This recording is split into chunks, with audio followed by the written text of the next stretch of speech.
Hey guys, welcome back to Wrestle News 365. Hope everyone is doing very well. As always, there is a ton of news stories to get into today. So let's start off talking about NXT. As you can see right there, NXT is officially the changes are coming. Now, the changes were hinted at by WWE President and Chief Revenue Officer Nick Khan in an interview he did with BT Sports and Ariel Helwani last week during SummerSlam weekend. We've heard about these changes coming to NXT soon. We've heard about new graphics, new lighting. Reportedly, the reason why NXT taped 2 weeks worth of television this past week was because of these changes that are coming to the WWE Performance Center and the Capitol Wrestling Center. We also know, of course, the changes that are coming to NXT when it comes to philosophy and the way that WWE is scouting talent now. WWE no longer wants to sign independent pro wrestlers again. They're going back to the method that they had really in the mid to early 2000s when they're looking at signing talent from outside of professional wrestling, looking at signing athletes, sports stars, models, people that have competed in, the NFL, the NBA, etc., having the right look and then teaching them to wrestle as opposed to finding wrestlers and then changing their look or their gimmick, that kind of stuff. So yesterday, we saw the first teasers of what this new NXT is going to look like. And the new look and theme song for NXT was revealed by rapper Wally, and it has been confirmed. Now, is it Wale? Wally? I'm terrible at pronunciations of names, but he's a pro wrestling fan, of course. He's worked with WWE in the past, and he took to Twitter on Friday evening and revealed a bright new color-changing logo and a sample heavy theme song for NXT, the NXT brand. Now, the post was retweeted by Triple H and the official WWE and NXT Twitter accounts, but no other details were given as of right now. Now, in an update, the new NXT teaser aired twice during last night's SmackDown on Fox. It was also posted by the WWE and NXT Twitter accounts with a, quote, "coming soon" caption. Now, it looks like the new logo and theme could be part of this rumored reset for the NXT brand, either on the September 14th episode or the September 21st episode of NXT on the USA Network. It has been widely reported at this point that a brighter, new look is coming soon for the NXT brand, with a new logo and a new feel for the weekly television show. The new look is also supposed to coincide with this new creative direction for the brand. And obviously, I think we're going to find out more details in the coming days and weeks when it comes to this.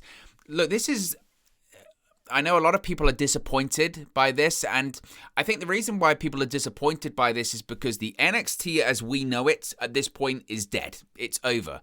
The NXT that people liked of 2014, 2015, 2016, those sort of glory days, the golden era of NXT, if you will, of the Kevin Owens, the Finn Balors, Sami Zayns, Adrian Neville, Charlotte Flair, Sasha Banks, Becky Lynch, Bayley, the Four Horsewomen, all that kind of stuff, and even a bit later on, I guess, with Shinsuke Nakamura, Asuka.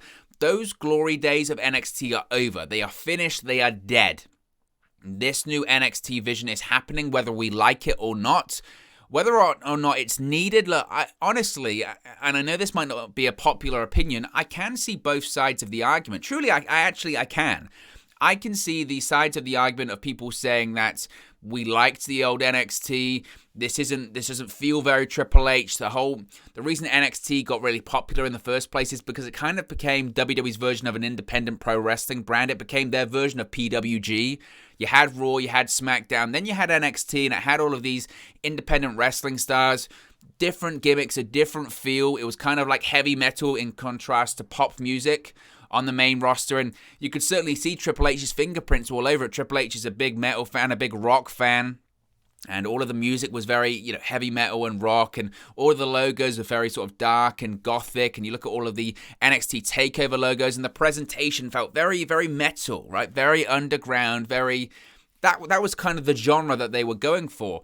And now what we're seeing is something completely different. And I understand people's perception of, I used to like the heavy metal. I used to like the underground feel. I like that version of NXT.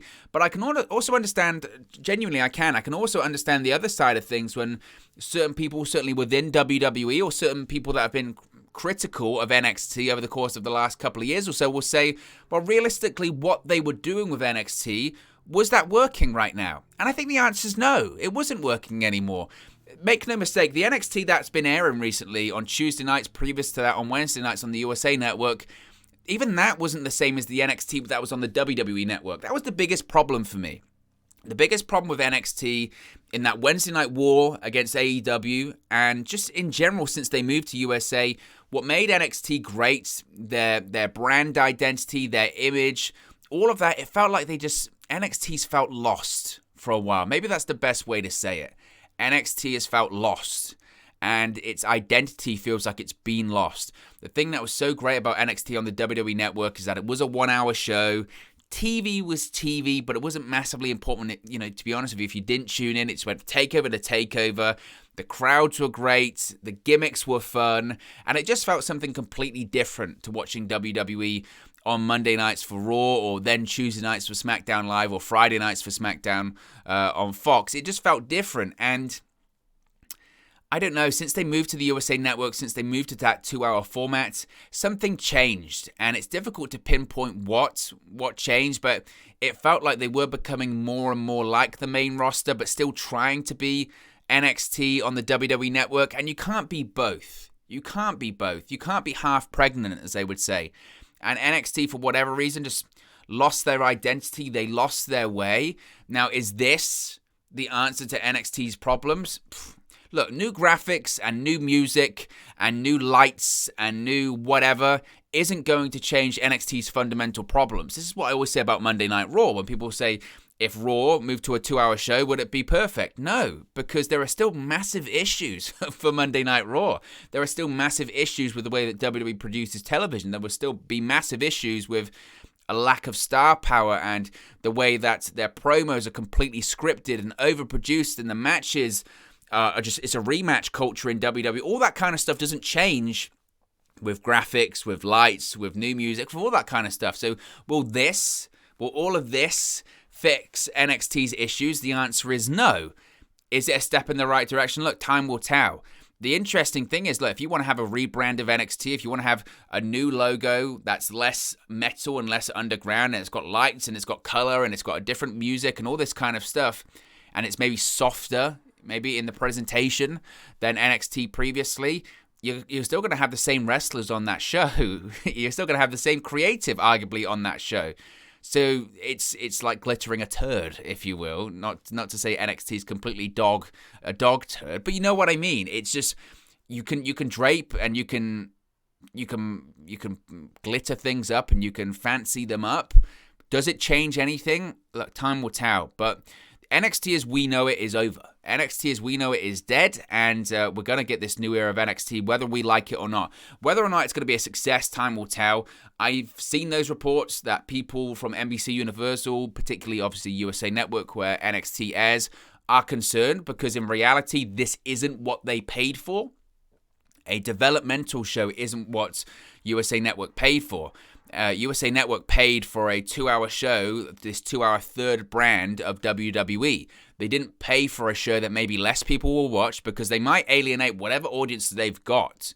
WWE for NXT, whatever audience they've got, however small or old that it is, they may alienate it with all of these changes. Maybe the NXT audience doesn't want this, and if they don't want this, they won't tune in, and then nobody's tuning in anymore, and then USA Network will say, well, look, we're paying for something that we didn't ask for in the first place. We thought we were paying for NXT, not this weird developmental version of NXT, and nobody's watching now anyway, so we'll just drop it. Maybe that would be the best thing for NXT, to go back to the WWE Network. I don't know. It's a really bizarre time right now for NXT, and time will tell if this works. I don't even know if WWE cares if it works, though, in terms of ratings and all that kind of stuff. They've got their idea of what NXT should be now, and they're sticking with it. They're sticking with it, and time will tell when it comes to that. Let's switch gears and talk about SmackDown last night, because we've now announced that WWE has officially announced that Finn Balor versus Roman Reigns will take place on next week's Friday Night SmackDown on Fox for the Universal Championship. It's a pretty big announcement, to be honest with you. Now, a lot of people were expecting last night on SmackDown to have some development when it came to Brock Lesnar. Of course, Lesnar returned to WWE at SummerSlam last weekend, confronting Roman Reigns and Paul Heyman. Now, there was a bit of development in terms of backstage segments, asking Roman Reigns, discussing it with Paul Heyman, etc. But there was no Brock Lesnar. at Roman Reigns at SmackDown last night. Now, the feeling is, from a word from PW Insider, the feeling is that whilst the match may happen next week, we might not have a solid finish, and that may lead to Roman Reigns versus Finn Balor at Extreme Rules for the Universal Championship, and then we will get Brock Lesnar versus Roman Reigns for Crown Jewel in October from Saudi Arabia. That makes sense to me. Now, I know people are saying, well, the following month, of course, Survivor Series is from the Barclays Center in Brooklyn, which, of course, is a big event anywhere, but especially when it's in New York. That's a possibility. The moment that Brock Lesnar came back last week, I always felt that match would happen in Saudi Arabia because that's where Brock knows where the money is.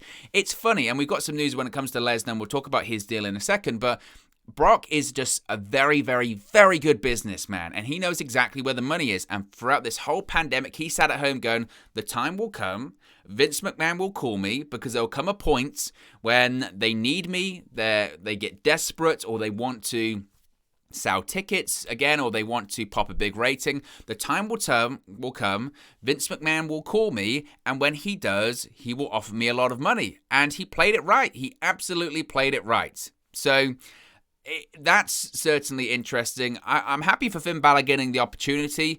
I have no doubt that Roman Reigns, of course, is going to retain the Universal Championship. Now, the SmackDown on Fox last night closed with Finn Balor confronting Roman Reigns, challenging him to a Universal Championship match, as I mentioned, next Friday on SmackDown. The segment saw Balor attack Reigns and SmackDown Tag Team Champions, the Usos, only to get triple teamed until the Street Profits made the save. Of course, this looks like the Street Profits are going to be feuding with the Usos over the SmackDown Tag Team Championships. Again, I expect some kind of angle next week, which leads to a match actually taking place at Extreme Rules. I don't think we'll see a finish at all next week. I mean, maybe we will, but I doubt it. As I mentioned, when it comes to the Brock Lesnar issue, the Paul Heyman angle played out some during last night's edition of SmackDown. Earlier on in the night, Heyman found himself locked out of Roman Reigns' locker room. The Usos finally opened up the door, accused him of knowing that Lesnar would be there at SummerSlam. Heyman denied this and went on about how he is staying by Roman Reigns' side. Reigns finally showed up and acted like there was no issues with Heyman. But again, this could be a bit of a Godfather situation, right? Oh, there's no issues at all. And then suddenly the Usos and Reigns attack him in a couple of weeks' time. Heyman kissed up to the Tribal Chief more than usual before the family celebration segment was held to close the show. Heyman didn't want to go out because he said he's not part of the family. But Reigns said he is part of the family and said he loves Heyman. Heyman went out to the ring with Reigns and the Usos and gave them grand introductions, of course, before Finn Balor interrupted. I don't know where this one is going. I think if I was trying to predict, Paul Heyman can deny that he knew that Lesnar was going to show up and all that kind of stuff. I think, look, if push comes to shove and Heyman has to pick a side, which I don't know that he will, to be honest with you, but if push comes to shove and they insist that Heyman picks a side in terms of the storyline, I think he'll side with Lesnar, because Lesnar, frankly, in terms of the presentation, needs him more than Roman Reigns needs him. Lesnar legitimately, look, Lesnar can cut promos. They won't be good, and they'll probably drop about 10 F-bombs during them, but let's face it here, the Lesnar and Heyman package works. And Lesnar needs Heyman to cut the promos. Lesnar needs Heyman to really do the mic work and do the character work. And we could see a situation where, look, Heyman's known for being slimy and a backstabber and all that kind of stuff and talking sideways out of his mouth. Maybe this is a case of the Usos and Reigns are right to be suspicious. And maybe Heyman did know about this the whole time. And maybe Heyman did just get close to Roman Reigns just to have Brock Lesnar come back and steal the Universal Championship when he was ready and able to do so. So I could see it playing out whereby eventually it's revealed that Lesnar and Heyman did plan this all along and Heyman did know about this all along. I could see that definitely happening. Or we could see a situation where Heyman's just completely torn and Jim Cornette style, he stands in a neutral corner. I could see that happening as well. But interesting how that will play out. As I mentioned, when it comes to Brock Lesnar, we have some information about his WWE return. Now, reportedly, Brock Lesnar's WWE return was put together at the last minute. Of course, Lesnar returned at SummerSlam last Saturday to confront Roman Reigns right after Reigns retained the Universal Championship over John Cena in the main event. It's been reported that he will be a babyface on the SmackDown roster moving forward, he being Brock Lesnar, of course. In an update, Dave Meltzer, in this week's edition of the Wrestling Observer newsletter, has reported that Lesnar's return was a last-minute deal that was put together for a variety of reasons, all in some form related to the relationship with Fox, John Cena leaving the company once again to continue his Hollywood career, and CM Punk signing with AEW. It was noted that the situation between Fox and WWE is always up and down at the moment, with one key issue being how SmackDown on Fox is being used to promote the Peacock streaming service, which of course is owned by NBC Universal, and Fox has its own streaming services that they are rolling out in the near future. Punk reportedly, of course, has a good relationship with Fox executives from when he made the deal to work with WWE backstage on FS1 last year, and Fox officials were among those first to congratulate Punk on the rating success that he had on his AEW Rampage debut. Now, Fox officials were reportedly very upset that WWE didn't make a big offer to Punk to keep him from going to AEW. It was noted that because of this, politically, WWE felt the need to get Lesnar and new SmackDown Women's Champion Becky Lynch on SmackDown right away to actually appease the Fox executives that are upset about these issues that are going on right now. Now, it appears there was nothing to any rumors of AEW wanting to sign Lesnar because of the big money it would take to get him, but The Observer says one story going around is that WWE Chairman and CEO Vince McMahon did not know that, which may have factored into Lesnar's negotiations with WWE. It was noted that Lesnar signing likely had little to do with Vince or Fox being worried about Lesnar signing with AEW, as much as it was about WWE needing a big news story for the weekend to counter Punk's debut. Now, Lesnar has reportedly signed a WWE contract to run through early 2023. Reportedly, he's going to be working, I think it's 8 matches, a minimum of 8 matches. Of course, they can always add dates onto that like they have done previously for a certain price point. Look, when it comes to Lesnar returning last week, WWE very rarely, to be honest with you, even in this day and age, very rarely plans things out really far in advance. They're quite a reactionary company. They always have been. It's a very rare instance that they plan things out really far in advance. I know that the WWE fans on social media, those loyal WWE fans, the WWE loyalists and all that kind of stuff, will try and play up that Lesnar re-signing with the company and appearing at SummerSlam wasn't a reactionary decision. Look, I'm sure WWE wanted to do it for a long time. We've seen those reports that WWE wanted Brock Lesnar to come back. They've wanted him to come back since he left in the first place. Now, reasons for them not being so intent on pursuing it, shall we say, over the course of the last 18 months, of course, has been the pandemic. We know Lesnar's very expensive, and I've spoken about this before on the channel. Lesnar's contract just isn't financially viable when you're operating in a Thunderdome or a performance center, because where do you get your money back? Yes, you've got television contracts still, but the house, the revenue, the gate receipts, the live events, all that kind of stuff, you don't get that money back. And obviously not doing the shows in Saudi Arabia as well, you just don't get that return on investment that you would do when it comes to Lesnar when you have a live crowd there. Hence, once the live crowds came back, it became very obvious that Lesnar was going to come back. It was just a case of when, not if. Now, we heard only a couple of weeks ago that basically there was nothing new when it came to Lesnar and his negotiations with WWE. And I know people will say, well, it's a Meltzer report. Of course, Meltzer's going to poo-poo all over WWE. Of course, Meltzer's going to say that WWE reacted to AEW. WWE doesn't pay attention to AEW. They might not have paid attention to AEW and CM Punk's debut. Of course, they knew about it. And the idea that WWE just, we're not even aware, we don't even care, is so laughable. Because of course they do. Of course they care.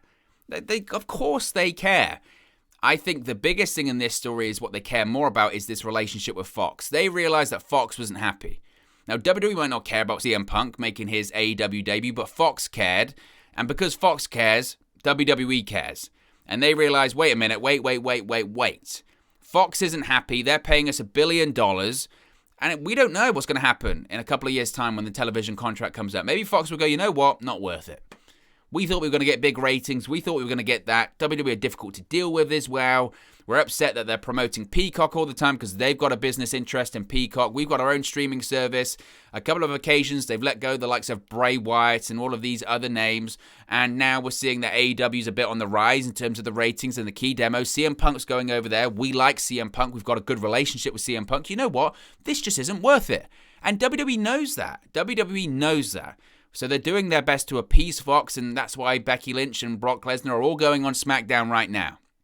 So people can claim, it's not reactionary, it's just a Meltzer thing. I tend to believe it. And look, Brock's a good businessman, an excellent businessman. And once again, he got this one right, absolutely. Now, last night on SmackDown, Becky Lynch returned to WWE television, of course, for the first time since vacating the Raw Women's Championship in May of 2020 when she announced her pregnancy. But we already have a new number one contender to the SmackDown Women's Championship, that being former champion Bianca Belair. Last night on SmackDown on Fox, the man opened the show coming to the ring to discuss her SummerSlam return and quick victory over Belair.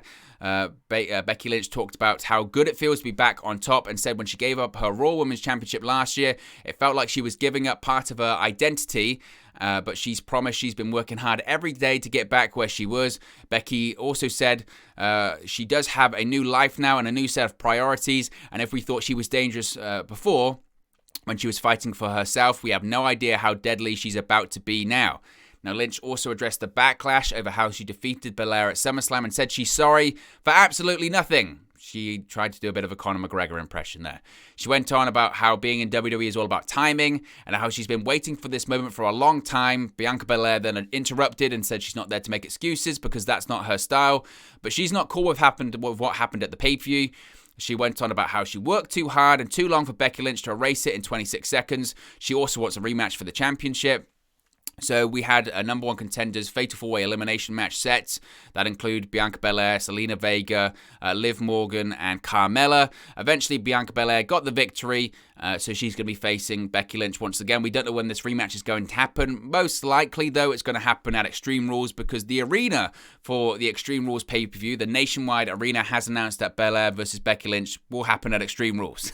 So whilst that announcement hasn't been made yet, that's going to happen at Extreme Rules, which I think a lot of people expected. I know, again, people weren't happy with how that played out at SummerSlam. And I kind of said it at the time, and maybe it felt like I was justifying it. Maybe I was a little bit too much. I'm not afraid to think that I was justifying it or anything like that. But to me, I look at it this way. I think WWE legitimately feels, and I don't know if they're wrong in this situation, really. I think WWE legitimately feels we can have the moment of Becky Lynch returning at SummerSlam. That's a moment. And if we're going to do Becky Lynch versus Bianca Belair, we want to promote it. We want to promote it. We want to have streams. We want to have people signing up to Peacock, and we want to sell out arenas to do it. And I think they realize, actually, financially, it probably makes better sense for us to promote this match than just give it away for free. Well, not for free, but give it away with no hype and no announcement or anything like that. Becky Lynch showing up, that's the moment. That's the unexpected surprise. We gave you that surprise, and now we're going to promote the match, and we're going to make some money promoting the match. So I don't think that's the worst idea in the world. I really don't. And I know that's probably the unpopular opinion, but I don't think it's the worst idea, truly. Speaking of Becky Lynch, there's some more information about her heel turn. And wouldn't you know it, guys? I got one right here because SmackDown Women's Champion Becky Lynch was reportedly inspired by Universal Champion Roman Reigns to turn heel. Wouldn't you know it? Wouldn't you know it? In an update, people within WWE have reportedly said that Becky Lynch was inspired by top heel Roman Reigns, according to the Wrestling Observer newsletter this week. It was noted how Lynch became the most popular wrestler in the company and the hottest female superstar that the company has ever seen the last time she tried to go heel. It was also speculated that this could be some sort of personal challenge for the man, as the move doesn't make much sense from a business standpoint, as the truly loved babyface talent is very rare and hard to replace. I mentioned this several times here over the course of the last week or so when we spoke about Becky Lynch turning heel, that I felt like, again, once we heard the report about this was Becky Lynch's call and she requested this, I said at the time, I think she's looking at Roman Reigns, and I think WWE have softened their stance on having a top babyface turn heel because of Roman Reigns, because of the success that they've seen play out with Roman Reigns turning heel. Although I think these circumstances are different here, I still don't think now is the right time to do this. I think Becky Lynch turning heel by the end of the year would have been a smart move. Because if you go back to when Becky Lynch was last on WWE television, around early 2020, end of 2019, that babyface run was starting to wear off. Social media and the crowds were turning. She would get a big response. Obviously, she's Becky Lynch. But there was this feeling that WWE does, because they can't book a top babyface, there was this feeling of it's starting to get stale. We need to see something different. We need to see some form of evolution because WWE just doesn't know how to book a babyface. It's all smiles and babyface and I'll shake hands and I'm going to beat you and I'm tell you I'm going to beat you, and this top babyface being forced down the viewer's throat. And it kind of felt like that with Becky Lynch, as it feels with every top babyface that WWE books. And it felt like, man, maybe Becky Lynch should turn heel. So her turning heel isn't the worst idea in the world. It's just the timing of it feels wrong because she has been away for so long and she is still very beloved and the fans have wanted to see her back for ages, and now she is back. Now isn't the time. Give it 2-3 months and then, the shine will start to wear off again and people will start to get sick of her. Then you turn heel. Roman Reigns was a different call. People have wanted to see Reigns turn heel for a long, long time. And he wasn't gone for that long. He was gone, March, and then came back in August. It wasn't that long period of time, and people have wanted that for ages. Becky Lynch is a bit different situation. But I said before that I felt WWE had certainly softened their stance because of Roman Reigns turning heel, and turns out we were accurate. We do get things right occasionally here on the channel. Adam Cole. Adam Cole's a big story right now, and Adam Cole reportedly became a free agent yesterday. His WWE contract expired on Friday, and Adam Cole has removed the link to his WWE shop page on his Twitter bio. The link was still in his Twitter bio as of 8 p.m. Eastern Time on Thursday evening. It looks like nothing's changed on Cole's WWEshop.com page. There were some items marked down 25%, while other items not at a sale price. That's not out of the ordinary, though, as many active and top WWE superstars have items marked down at sale prices. But on a related note, Adam Cole cancelled his scheduled Twitch stream yesterday. He announced the schedule change earlier in the afternoon. He said, quote, "Hey, Chugs Army, I'm very sorry, but something has come up today, and I won't be able to stream today. I really wish that I could, but I will keep you posted on when the stream will be on Saturday. Love you, Chugs Army, and thank you for understanding, as always." Now, obviously, some people thought, he's going to go on SmackDown, he's going to show up on SmackDown, and of course, he didn't. He didn't. I said previously, when it came to Adam Cole, that if he didn't show up on SmackDown on Friday, then I think then it's done for him. Obviously, he wasn't ever going to show up on Rampage because that was taped. I think now that his contract has expired and we still haven't seen him, we haven't seen him this week on Raw or SmackDown, I think he's going to AEW. I really do think he's going to AEW. Of course, we've got All Out next weekend. There's big news on another debut at All Out next weekend. So would they do 2 on that show? I don't know. It's a big week for AEW next week. They're in Chicago all week. They've got, obviously, Dynamite, Rampage, and then All Out. Maybe Adam Cole doesn't show up at All Out because maybe he shows up on Dynamite or maybe he shows up on Rampage. Who knows? But I think Adam Cole's going to AEW, and I think it's a matter of time, to be honest with you. Now, switching back to SmackDown last night, we have a roster change because Naomi is once again on the SmackDown roster. Now, it was reported in late July that Naomi was quietly moved from Raw to SmackDown, at least internally. The report noted she was moved back to the Blue Brand's women's division because it was lacking depth, and now that touring has resumed, she will be on the road with her husband, SmackDown Tag Team Champion Jimmy Uso. So last night on SmackDown, there was a backstage segment with Naomi and authority figure Sonya Deville. Naomi approached Deville and said she was thrilled to be back on the Blue Brand and ready to glow the show up. So that's the situation there. I'm all for it. I just hope we see Naomi in the bloodline. I think she's right. She's part of the family, so why don't they go in that direction? Whether or not they'll go in that direction, I don't know. But I hope they do go in that direction, and I just hope they do something with Naomi. It's about time, right? How long has it been since she had anything substantial to do on that roster? A really long time, and she's incredibly talented. Finally, we have an update as to a potential injury from NXT this past week because Mandy Rose may have suffered an injury during Tuesday's NXT television tapings, which will air this Tuesday night on the USA Network. Now, this week's NXT show saw Rose approach Gigi Dolan and JC Jane following their loss to Kaden Carter and Casey Catanzaro. Now, Rose has been scouting NXT talent since returning to the brand earlier this summer. In an update, Rose made her in-ring return at Tuesday's television tapings in a match that will air this coming Tuesday. It was noted that Rose wrestled Saray and at one point was sent out of the ring with a dropkick. Dolan and Jane came down to assist and covered Rose's face with a towel, and she was then helped to the back. And the referee called for the match for Saray via countout. Now, Rose later appeared in a segment while Dolan and Jane attacked Catanzaro and Carter, and now she's wearing a protective face mask, similar to the one Sheamus has been wearing on Raw. Now, there's no word yet on if this is a legitimate injury or if this is just a storyline. Time will tell. Fingers crossed it's nothing serious, and fingers crossed it's just part of a storyline. Either way, it doesn't look like it's going to affect her in terms of her television time in NXT or whatever the new version of NXT is. But look, guys, as always, this is just one man's opinion. What are your thoughts on all of these NXT and WWE news stories we've spoken about today? Let me know your thoughts in the comment section below. I'll do my best to respond and reply to all of your comments. Really enjoy interacting with you guys, talking about WWE, AEW, Impact Wrestling, New Japan Pro Wrestling, all things pro wrestling here on the channel. So be sure to get involved in the community. Drop a comment below. All opinions are welcome. If you have enjoyed this video, please do smash a like on the like button too. Really does help us out here on YouTube, get the rankings, and get into people's recommendation feeds if they haven't seen our videos previously. But most importantly, if you haven't already, please do subscribe to Wrestle News 365. You can do that by clicking the bottom right hand corner of the screen right now. Or if you wait a few seconds, there'll be a subscribe button at the end of this video along with another video for you to watch. Thank you very much for watching, listening, streaming, or have you come across this video today. And I'll speak to you again very, very soon.